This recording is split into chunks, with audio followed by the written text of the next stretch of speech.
Hey guys, well, what's going on? And welcome back to the Foundry. I'm 97 John Boy, joined by Kryptonic Ken and Sly Kiko, and today we're reviewing the very first episode of Daredevil Born Again. How you guys doing? Welcome. Oh, dude, so good. I am ready to talk about this episode. Where do we begin? Man, we've talked about Daredevil, just randomly in other reviews, praising it, talking about how good it is. So it's awesome to be able to just go into depth on this show as it's coming out with you guys. I'm super excited. Yeah, likewise. That hype carried over quite a bit from the trailer we've reacted to. Very excited after seeing that. And very first episode, I watched it earlier today. I was very happy with it. I was like, cool, like fuck yeah, watching it. There was some conversations going on. I completely forgot that Fisk was a part of earlier shows like Hawkeye and Echo as well. And I'm just like, oh my god! I'm like, he totally got shot in the fucking head as well, and I completely forgot about it. I completely spaced that out. I was amazed by that. He's the new Luke Cage. Yeah, I forgot that happened. He's got a robot eye or something like that. Is that what they said in Echo? I cannot even remember. Did they? Oh yeah, there was some. I don't remember what they said it was. Yeah, I know he had some scar or maybe a wound in Echo when he was briefly in there, but they just kind of forgot about that. That's fine though. Yeah, I'd want to forget about that show as well, honestly. We're finally. They even made reference to it. Yeah, they made reference. Yeah, you look a little buff. Yeah, yeah, and what else? I tried to tutor someone once, but yeah, he's like, I was don't have kids, but I tried to mentor one. He's like, yeah, I heard you got shot in the face because of it. And he's like, yep, lol. Yeah, that was an interesting conversation on that. Yeah. It was kind of nice seeing the two of them be chummy, kind of pleasant with one another. Yeah, they were kind of chummy. It was a love-hate. We've done this before. We've done this for a long time, Damn, what a risky first episode, though. Very risky. Was not expecting that. They broke up the gang. Avocados at law is no fucking more, unfortunately. For real, dude. The damn shame. I was sad. I mean, it's sad in many ways because obviously, Foggy dying is detrimental. He's one of my favorite characters. He's an awesome dude. I love his character. I wanted him to tweet out Samuel Jackson, be like, "Are you fucking happy now?" Oh yeah, he hated him. Yeah, he fucking hated Foggy. I remember that 10-year-old fucking tweet. I still stuck with me of him talking shit on Foggy. That's oh yeah, that sounds familiar. I feel like I saw that. Yeah, that's crazy. But I was so disappointed in Karen too. I was like, that's just what she does. She goes away from runs away. So it's consistent with her character. But I was like, man, come on. They nailed even Foggy, as brief as he was, kind of just trying to keep things on the side because he knows that if you do certain things in front of Matt, he'll get too involved. Yeah, and it was damn, that ended up being his downfall. And can we talk about that opening sequence for Bullseye? Jeez, fucking crazy, dude. With the what was that? The paperclip? Yeah, the little safety pin paperclip thing. Fuck with the fly, and that just dude was a fucking madman. Just every single person he saw, he's like pool ball. I've got to hurt and kill anyone I can get. Anyone who's near me, I must hurt and kill them. It's dude, chill the fuck out. Or they say he had 11 counts of murder. He was just doing the whole sequence where it's long, uncut, panning sequence of fighting, one shot thing. And they're just kind of going through and they're fucking exhausted and they're just fighting and shit. And it's just it's going on for a minute. And it is. And he's just reaching and trying to kill anyone and everything in his hand. It's who's around him. I love by the end of the fight, Daredevil had 6 blades in his chest as well. Dude, yeah. I think some of them weren't even the blade part. It was the fucking hilt. So Bullseye's throwing them with some heat on them unless they're just double-sided. Yeah, I love this villainous character, and it's kind of that cool trope where there's a villain at the very beginning, but he's not the main focus. I do enjoy that. I really like that in Age of Ultron with Crossbones, I believe his name was, right? Oh, the misdirect kind of thing. Yeah, I kind of like that little gimmick. I kind of like it. Did you guys find that the scene was a little confusing to watch though? Because it was I like that it was all supposed to be one continuous shot, But for me, trying to figure out what was actually going on was a little bit tough sometimes because of like where they were and like trying to keep track of like where Daredevil and what's his face? Dex, Bullseye. Yeah, Bullseye were at any given point. And like there's things flying around and he's throwing things, they're bouncing off of walls and they're hitting people. I'm like, what the hell? So it was a little confusing to follow for me. But maybe it was just because they jumped right into it. I liked it, but you're right. It definitely was visually a little bit more difficult of a scene, and I think it was behind the creativity of it. Both times, first thing that Daredevil does is kill the lights, and I think it's because he knows that it's not really a fair fight if Dex sees what he's throwing at it. Yeah, that's a very good point. He True. was It constantly is killing smart. the light. Yeah. Yeah. The sound design is really good too, of them isolating certain sounds, stuff like that. I like throughout the fight as well. That was like, interesting. Like he's getting distracted, but he's also getting motivated by hearing like Foggy breathing in his last breaths, you know, fighting for survival, and he gets distracted, but then then it heats him up, you know, throughout the fight and stuff. I enjoyed that. I thought it was very interesting. I actually felt quite a bit after the fight. After Foggy died, I was moved. I was like, man, imagine losing that best friend that you've known for so long and built a life together and stuff and have like a future planned out. Like seeing it hit me. And I was like, damn, like dude, that actually sucks. So I watch stuff like especially comic book shit. I don't fucking really get moved by that stuff. And I was like, wow. But See, sometimes when it's in that visual, scene, it impacts you. a Yeah. different part of that scene had me kind of getting choked up and hit was Karen's reaction when she heard the body hit the floor. Yeah. She thought it was Matt, and I was like, "Oh my god!" For Right, a good she was like, 5 seconds, "Ah." that girl's world was toast. no matter what, she could not avoid any kind of tragedy when it comes like to Frank, like to Foggy. Like she is attracted to it no matter what, you know. Like even like with Wesley, you know, it's like she's always got to be like in the middle of it. She's the one Foggy died in her arms, you know. The one guy in season 2 that they were defending, that was like, she was the last defense when it came to him.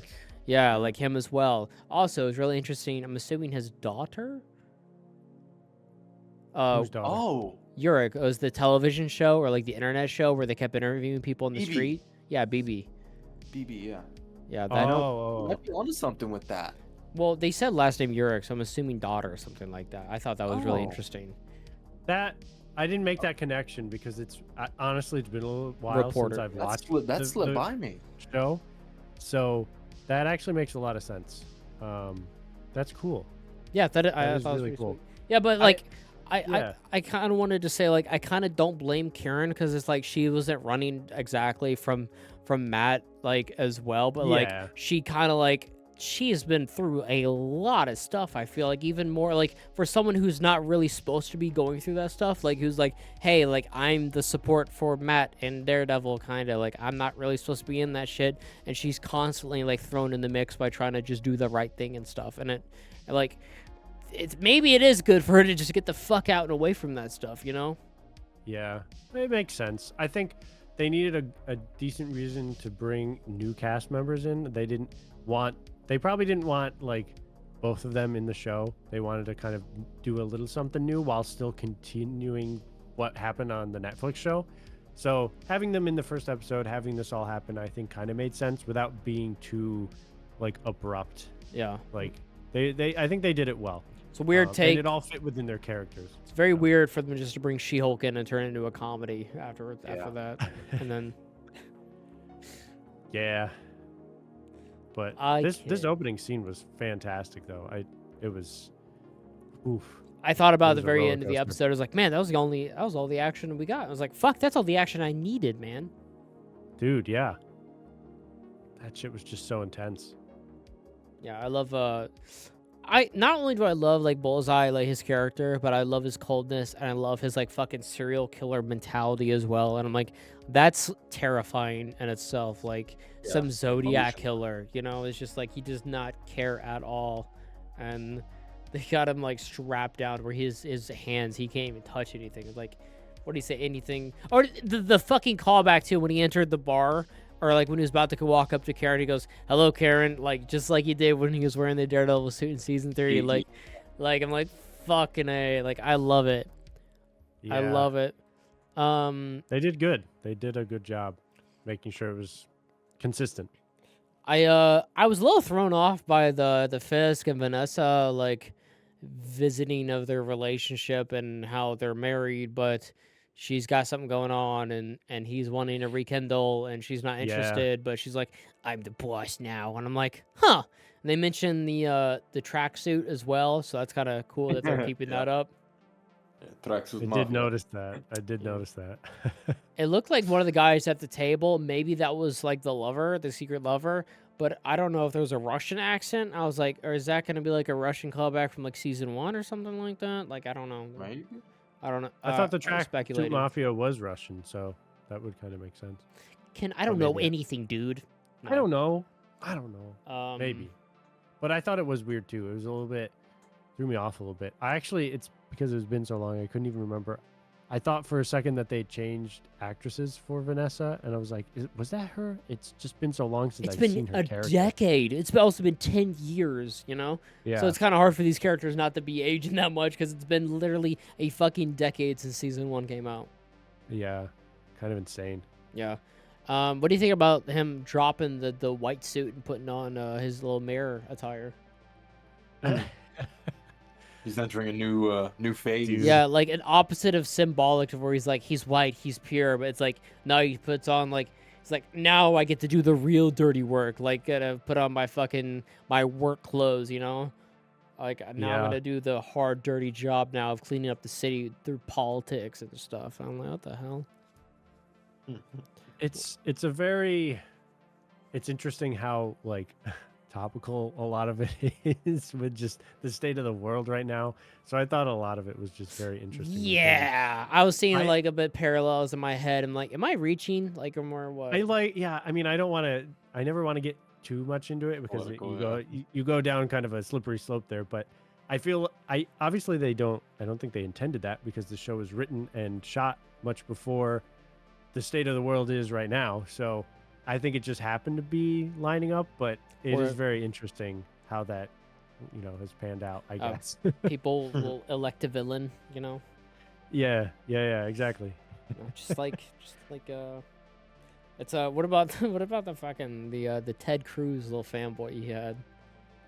Oh, the like the intern guy or whatever? Yeah. I don't know. He was like supposed to be the Gen Z representation. Hey, or Lucky Fish? something. Oh, dude, he's cool as shit, bro. Like, super fan. Like, Like, what the fuck? it's like, I was- how did you find this guy? Well, he wanted to be here and he was cheap. It's like, oh, okay, sure. He's like, whatever. I feel like that was a lot of restraint and growth there from Fisk because he would have fucking snapped his neck, you know, Right. kind of thing. Correcting it. Yeah, I'm like, he's really come up in the world. He's very peaceful now. Yeah, he's peaceful by not killing someone on the spot. How are you guys liking the new love interest? I don't like the change. It feels, or she's a lot better than her lawyer friend or his lawyer She's friend.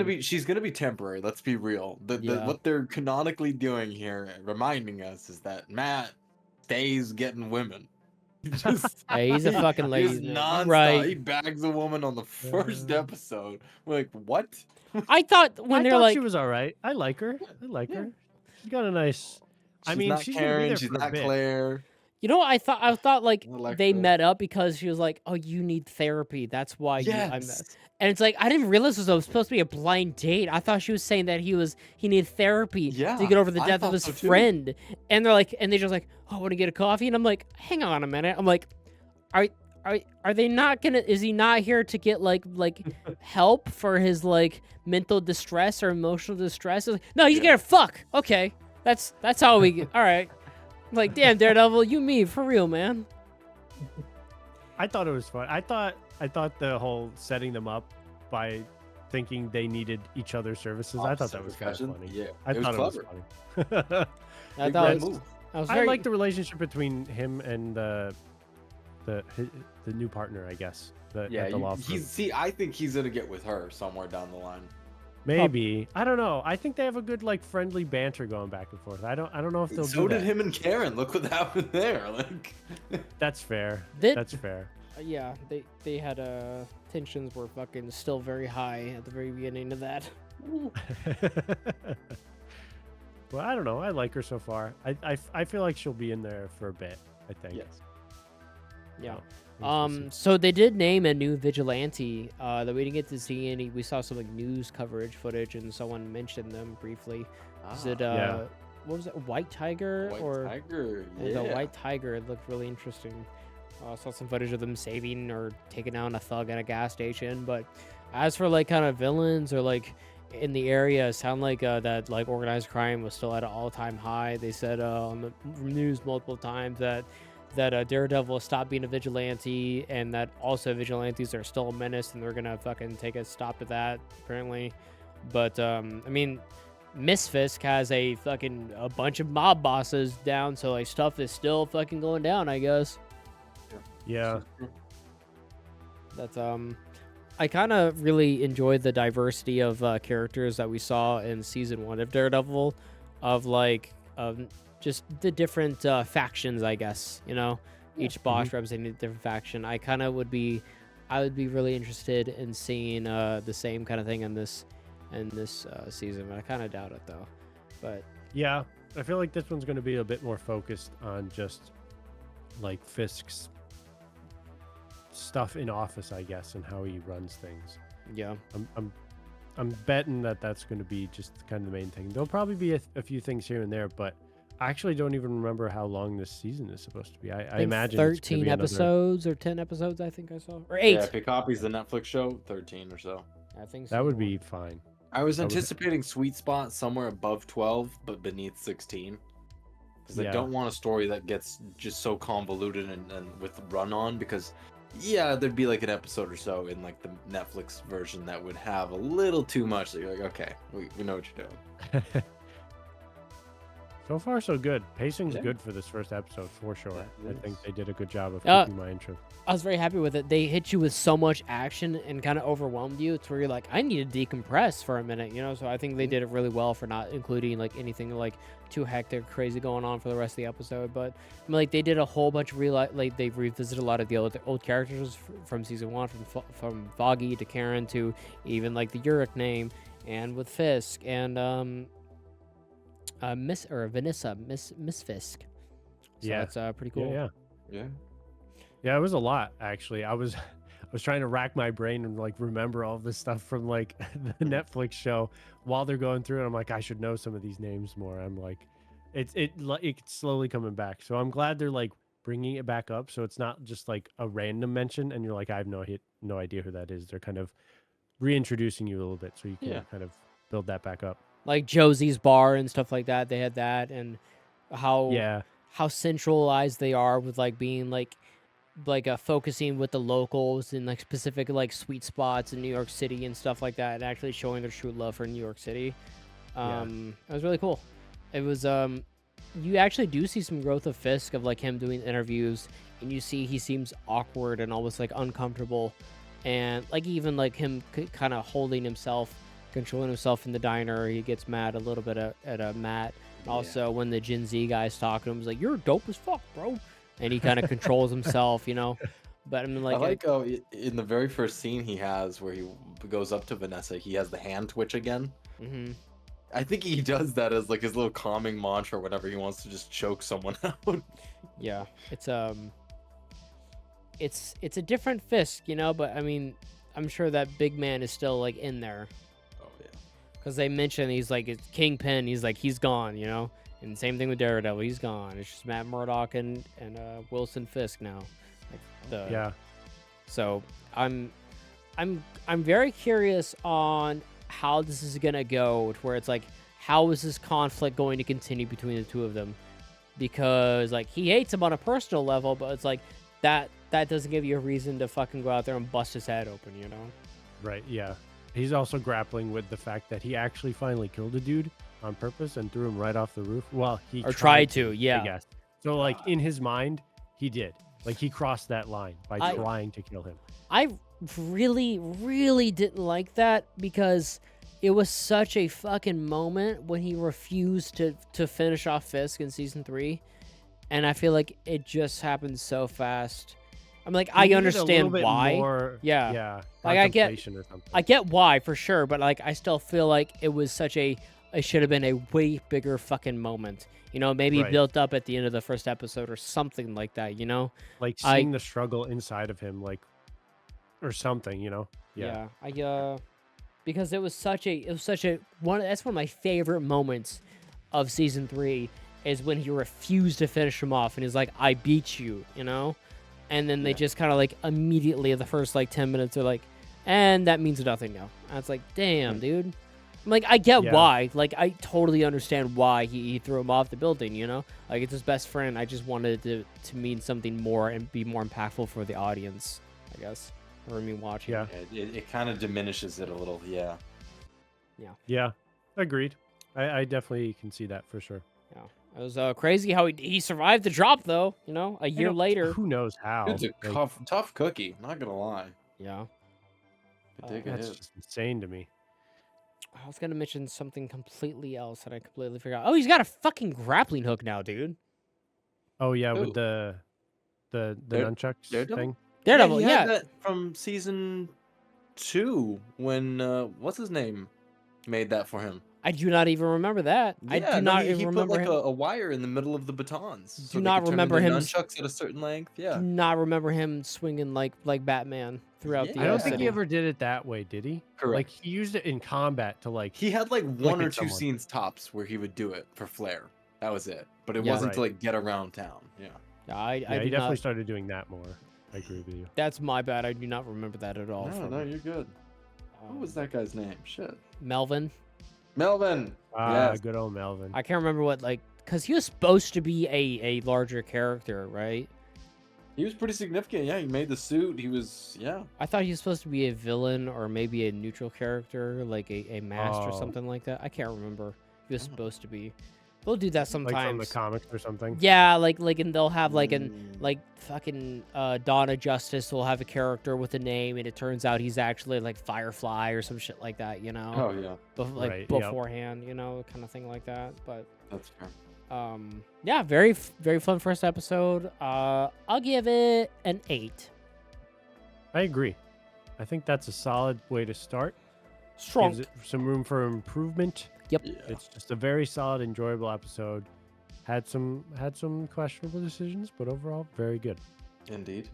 I gotta follow this up. Yeah, it is an 8. I don't want to give it a 9 because I think it can go up quite a bit from here. Yeah. And there were a few things that I was questioning. That I was like, it might not be fully in character, but it's still damn good storytelling. I agree. I feel like the Following Resolution was very tame, but it was engaging enough to keep you kind of. It was like almost a recap episode, you know, for Yeah. those who missed the Netflix show. And I think that's very smart for a new audience too. Yeah. You gotta reintroduce some of this stuff because definitely there's a large audience that has not seen the Netflix show. So For it, sure. it makes sense to kind of give us some of the context, rehash a couple things because Yeah. we can't just continue straight off. There's a few other things that have happened in there, some like stuff in the other Disney shows or movies that they gotta kind of interweave a little bit. So I think they did a good job. I'm a fan of it so far. But that is a Foundry 8, you guys. We'll be back next week with some more Daredevil reviews. If you guys enjoyed it, make sure to leave some support for the slugs down below. Let us know your thoughts on the first episode as well. But we shall see you guys later on episode 2. But until then, bye, guys. See you. Peace.